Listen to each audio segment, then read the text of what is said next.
strategic and everything. So we need to be very careful and we need to pay attention so we can achieve a sustainable development, a sustainable security in Lagos and Yorubaland, Nigeria as a whole. So the topic today is kidnapping and banditry in broader perspectives. So when they talk about kidnapping and banditry, we often interchangeably use them together. They are not the same. Very different.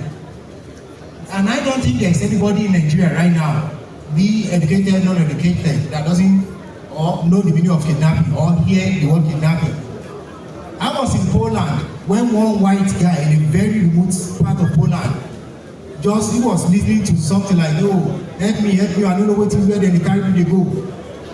So to tell you how the Nigerian insecurity has gone international, and permit it to say, when President Trump, I'm not President Trump spokesperson, but when he said genocide is being committed against the Christianity, other religions rose up that no, but the fact is that the father of peace, 𝗬𝗢𝗡𝗥𝗘𝗡𝗥, stated that, for instance, all life matters. All life matters. But if you want to use all life matter, we are going to neglect the sectors like Black Lives Matter. So we need to listen to the voice of some sectors. So by listening to that, so we can listen to their own concern. So if you want to say there is no genocide against Christianity, yes, that may be right. But by the time you try to suppress that voice, that there is genocide against everybody, then we won't be able to listen to some sectors. The same way in Yorubaland, when we are saying there is insecurity in Yorubaland, and people are saying, there is insecurity too everywhere. So that is going to suppress our voice. So we need to speak louder and continue to push, especially for state police, that we need state police. I know the government is scared of regional police because of the experience of the Biafra war. They see regional police as a kind of step to break away. You imagine if Yoruba should have regional military, regional police, they think it's easy to upgrade it to military. If Igbo people should have their own, so we should advocate for state police, and it's essential. State police with community policing oriented, just like Lagos has done with LNSC. So first, I'd like to talk about the concept of kidnapping. Kidnapping is just an aspect of banditry. Kidnapping is seizing somebody against his will or her will for ransom, informations, or any other factors. So why kidnapping origin, the word kidnapping started in Britain in 1680s. If you divide it into two, you see the word key and napping. So then, in England, people who kidnap little kids, they sold them to America, then the new colony. So they put the word together, kidnapping, and it becomes a law that kidnapping was a crime, or is still a crime. In United States, in 1932, there is Charles Lindbergh. He, the family, and the 20-year-old kid was kidnapped and was killed. So then the United States have a kind of law that any act of kidnapping, especially that involves transportation between the state to state, then it becomes a federal offense. In Nigeria, kidnapping is also not new to us. I think most of us, we heard the word 𝗬𝗢𝗥𝗧𝗬 in the 70s. 𝗬𝗢𝗥𝗧𝗬. So in 𝗬𝗢𝗥𝗧𝗬, then they used to warn you, hey, before you go out, be careful, 𝗬𝗢𝗥𝗧𝗬 around. So they try to protect the little kids. That is kidnapping. But when you talk about banditry, it involves robbery, it involves killing, it involves stealing, and any atrocity you can think of. That is the difference between kidnapping and banditry. So there is one Stephen Elliott. He tried to trace the major area when banditry began in Nigeria, and he traced it to the Nigerian Civil War. That during the military regime, President Gowon then, after the Civil War, he failed to demote the military personnel because there is something before war, there is something called mobilization.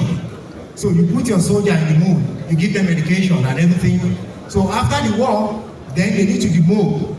But he did not do enough in demoting. So most of those soldiers that fought during the Biafra War, then they become a banditry because there was no job for them. So that was elite analysis about banditry in Nigeria. Also, you will agree with me that the government have made series of efforts, but those efforts are not enough. For instance, people ask questions. After Trump make a pronunciation, President Trump, then you discover that the government now becomes serious, negotiating with the terrorists. They took 100 people away, they got them back. People start asking questions, where did you get them? How did they communicate? Who are those people involved? Is there going to be any arrest? So all those questions makes people to lose trust in the government, that what is going on. Did the government have contact with this? So it's difficult. So, and it is important to state that the kidnappers, they have their modus operandi.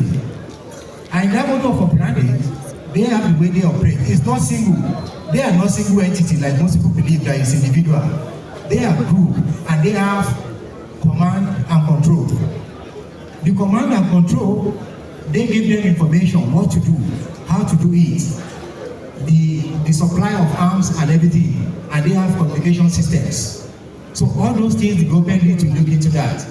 And under the model of operandi too, this banditry, they also have division of labors. If you're on the road going to like maybe Kogi State and somebody is kidnapped, don't think that's their number. They have a division of labor. They divide themselves in pieces. Those that they are going to attack, they are different. They are going to hand the people that they have got, they are going to hand them over to the next, maybe the next 2 miles. So those ones, they are going to transfer them to until they go to the next destination. But the objective is finance. They want money. But how long are we going to keep financing them by trying to negotiate in a way that these people start using the finance to get more hands to equip themselves?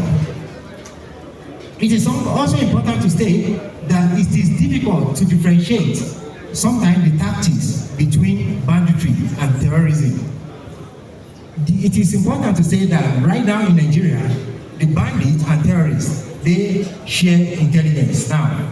They now share intelligence with each other because one man know Jacono, Ibolo ti rí bọn, Ibolo ti rí àwọn bọn, Jacono, one don't know. So they are now sharing intelligence with each other. They also have military training that they train, like a kind of military training together.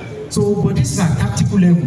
But if it got to strategic level, then it's going to be very, very difficult for Nigeria to survive that. And I pray Nigeria survive and the Yorubaland survive this insecurity.